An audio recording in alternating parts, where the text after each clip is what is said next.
Okay, welcome back to the Mental Toughness Podcast.org. Make sure you go to the website, mentaltoughnnesspodcast.org, subscribe in the top right-hand corner, and we'll send you an email every week with a new episode so you never miss an episode of the... Why would you ever want to miss an episode of the Mental Toughness Podcast? You never want to miss an episode. Okay, I want to talk about a skill in mental toughness that will serve you really well no matter what you do. And I want to sort of direct it to you in the context of what's happening with society right now, really worldwide. And I think that all this craziness is going on. You know, we've just come out of the COVID pandemic, and we're not really out of it, of course. I think we're all just tired of it, and we're all just like, hey, whatever happens, happens here. We got to go back to life, and I'm right with you. If you're feeling like that, I feel the same way. I had it twice, and it is what it is. But I think it maybe started with COVID, and now we have war in there's war in Europe. You know, Ukraine is being invaded by Russia, and the whole world now, or most of the free world, is against Russia. And that's creating supply chain issues, gas price issues, food issues, all these things that are coming. You know, it's an interconnected world. We obviously are in an area in a time of globalization where everything every country does affects every other country. You know, we're in this together. I don't know if we get that as a society, a worldwide society, but we cannot exist without each other. So the reason I bring this up is compartmentalization, the ability to put your emotions, figuratively speaking, in an airtight compartment and put those emotions on a shelf while you deal with other emotional issues or other things in general is one of the greatest skills you can have in mental toughness, one of the greatest skills you can have in psychological performance training. And the reason I bring up the social upheaval and all the craziness that's going on in the world is because, in some sense, it's unprecedented. There's certainly been other times when the world was on the brink, but not any time in history when we were so globally connected. We're all so connected. Again, when one country sneezes, everybody gets a cold. It was not always like that in history. Obviously, technology has increased globalization, and we all know the story. We need each other. We rely on each other. We buy products and services and all these things from each other. We are so interconnected. It's just we're one big body, you might say. And you cut the arm off the big body or the leg or another appendage, and everybody bleeds. So we're in this time worldwide, not just the United States. The United States obviously is going through hell. Okay, I should quantify that. I should qualify that before I said that. I heard it, then I thought, okay, that probably shouldn't have said it like that. Ukraine is going through hell. That's more accurate. Okay, I take that back. So for my Ukrainian friends, and I have lots of friends in Kyiv, and they're not there anymore, but they were there, and we've done a lot of business in Ukraine, and they're very good people. And we've done business in Russia, for that matter. But the Ukrainians have been good customers, good clients over the years, and I feel for them, like we all do. And that's a whole another topic. But they're going through hell. So going back to the United States, we're going through this social upheaval, this attack on democracy that's threatened our very way of life, and most of us in this country have never known anything else. All we know is freedom, and we can do and say what we want to do, and we can espouse our political ideologies and our religious beliefs and anything else really, and not be punished. And that's the only life we've ever known in the United States, for most of us. Now, if you came from another country, it's different. But that's all that's all I've ever known. That's all most of us that are born here are really ever. We're very spoiled. I mean, in that way. I've traveled over the world many times, and and so when you travel, you you realize that we live in Disneyland. It's like going to Disneyland or Disney World. Let's say I like Disney World better because it's newer. But you go to Florida, and Florida, I lived in Florida for a long time. Florida's not my favorite place. Florida's not the prettiest place in the world. It's got good weather in the winter, but not the prettiest place. But you go to Disney World, when you go in the gates of Disney World, it's like the greatest gated community in the world. It's beautiful. Everything's green and blue and colors and characters, and it's all fun. And you got food and rides, and everyone's happy. And that's the United States compared to the rest of the world. We live in Disneyland, except when you are Disney World. When you only live in Disney World and you don't ever leave Disney World, you think the whole world's Disney World. But it's not. It's not at all. As a matter of fact, most of the world is, not even close. It's a very, very tough place. And of course, Ukraine is a good example of it. I mean, they're just under siege, and it's horrible. But going back to it, the idea here is that with all the social upheaval in the U.S., in Ukraine, all around the world, we're all kind of on edge. We're all kind of on the brink. It's like the whole world is in a psychological, emotional tinderbox that's so close to going up in flames. We're not even thinking about it consciously, I think, because the very thought of it is so frightening that it could literally end the world tomorrow. And that's not an exaggeration. I mean, let's be honest, okay? Russia's not real happy, okay? They're a big nuclear power. They're accusing the United States and other Western countries of fighting a proxy war for Ukraine. Of course we're fighting a proxy. We're sending them major, artillery. Of course we're fighting a proxy. We're saying, of course, our official statement here in the States is, well, we're not fighting a proxy war against Russia. Oh, yes, we are. And I'm for it. I mean, for sure. But, if it walks like a duck and quacks like a duck, it's probably a duck. Of course we're fighting a proxy war. Okay. All right. Well, I think we should be. And I'm hoping, we're all praying for Ukraine and hoping for Ukraine and all the rest. I mean, what Russia's done, I think, is horrific. And I think most of the world agrees with that. The free world, certainly, we are fighting a proxy war. There's no question about that. And now people are saying, Putin may be unhinged and who knows what he's thinking. And he's got the button right by his side 24/7. He pushes a button and takes Kiev out with a nuclear explosion, bigger than, 20 times bigger than Hiroshima and Nagasaki. You got a whole new world order. One man pushes one button, and I bet he's pretty close to doing it. And I hope I'm wrong. I don't have any inside information or anything like that. I don't have any more information about that than anyone listening to this podcast. But you can probably kind of figure just through some kind of calculation that this is potentially a complete worldwide disaster.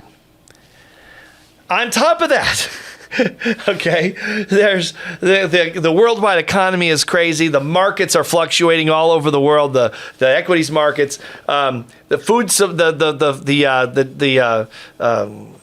the supply chain worldwide is being impacted by all these things. My point of it is that we are living in a time of an emotional tinderbox that I'm not sure worldwide that any of us ever have lived in before.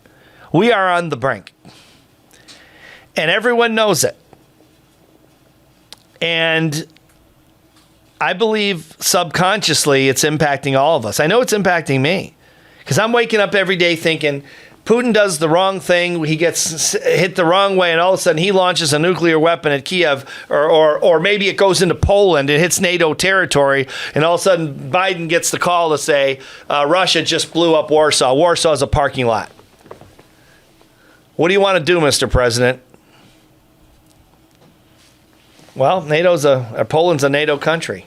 He has to defend Poland. And of course, we would want him to. I think everyone would want him to in the Western world. And we would. And then Putin says, okay, you just took out half of, the Soviet Union. Guess what? We're going to bomb American cities and you can't stop it with nuclear weapons. Okay, I don't want to keep going because it's depressing. But this is not some far-fetched thing like it was a year ago or 6 months ago. I don't think any of us were thinking this. I actually looked forward to going to Moscow. I worked in Sweden several times, and I got close to Russia, and I was told Moscow was kind of a cool place to go, and now I realize I'll never see Moscow. I'll never see it. And I'm kind of bummed out about that because all the history and everything, and some of it's dark history, but it's history. And I had a chance to go when I was working in Stockholm last time, and my wife and we did, and I forget why, but we didn't go. And I'll never see Moscow. And I don't think most of us will ever see it because, now the status of the world is much different. Everything's going to be restructured. And I think, Russia's obviously become a pariah on the international stage. And as a result, we probably will never step foot in there. And of course, that's not a big deal, but it's sad. But at the same time, let's hope it's not worse. Like it doesn't end the world. And it's possible. So I go all the way there to come all the way back to this point, compartmentalization. While all this is going on in all of our lives, and COVID is part of it, right? We're still under the COVID threat. I had it twice. The first time I thought I was going to die after 5 weeks. Okay, I survived. I made it. Other people, I know I have 6 friends that didn't make it. Okay, and you probably have some too. And so I was lucky. I'm not saying, I was lucky. Second time I got it last year, it was nowhere near as bad because I had the shot, I got the vaccination, and that was a whole other thing. And luckily that it was bad, but it wasn't that bad. So that was a good thing. But we all have this threat behind us at the pandemic. Now we got the monkeypox. That's the next thing, right? And there'll be another thing. So there's all these things we're thinking about. And meanwhile, we have to go on with our lives. We have to perform in our businesses, in our jobs, in our sports, in our school, if we're going to school, whatever, we have to perform. And also, just by the way, while I'm on the subject, it'd be nice to be happy at the same time, right? Because you only get, as far as I know, you only get one shot at this. That's what the evidence shows. Maybe there's some other world we go into after this world, but I don't think there's any evidence to prove that, but I hope that maybe some will show up. I don't know. But critical thinking says this is our shot. This is the one time we get. And it'd be nice to be happy while you're doing it, right? Enjoying the ride, as they say, because it goes fast. And the idea is, can you compartmentalize your emotions with all these things going on and still perform, and then beyond your performance, still be happy while there's a gun to your head called COVID, called economic uncertainty, called potential nuclear war, called political polarization, called a real threat to democracy that's happening right now worldwide. That's really being pushed by the United States. And there are other things I could name, but, I don't want anybody jumping off a bridge while I'm saying this, including me. And so I'll let it go. But it's not funny. I'm laughing because it's so extreme, and it sounds like I'm, when I'm saying these things, it's almost like it sounds like hype, but that's the world we are living in right now. No hype. And you know it as well as I do. And I'm sorry about that. I wish that, it was exaggerating, but it's not. That's the world we're living. We're living in a crazy, crazy time.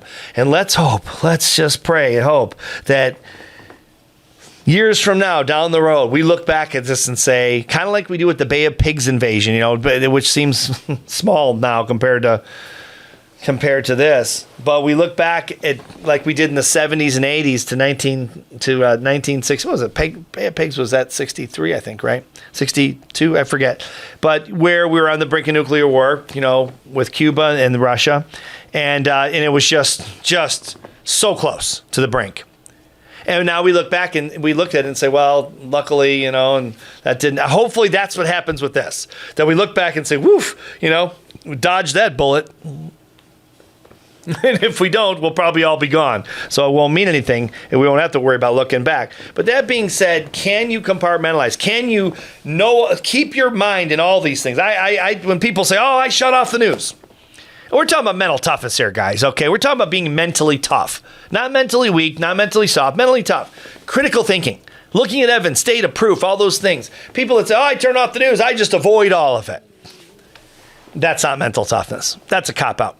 I think that, I'm not hammering people or putting people down for no reason, but I think people that say, well, I just turned it all off. I don't care who gets elected. I don't care who the president is. I don't care who's cheating on who. I don't care if Trump knew it was insurrection or knew it, the election wasn't stolen. He was lying anyway. I don't care about all that because it doesn't affect me day to day. Oh, yes, it will. If it goes too far, it'll affect every single person worldwide day to day.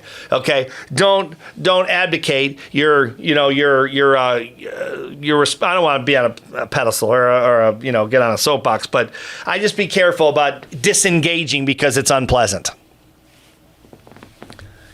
It's like a prostate exam for guys.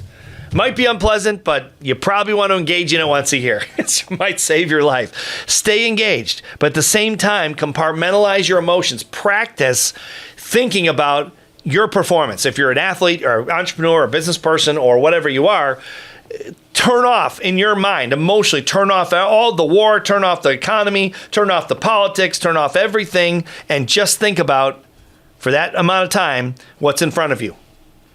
And then put that emotion on a box and focus on the next thing. And when it's time to think about some of these things and read up and watch watch hearings on TV and watch what's going on in the news, then do that. And then compartmentalize and go right back to your daily performance. And while you're doing it, compartmentalize your own happiness.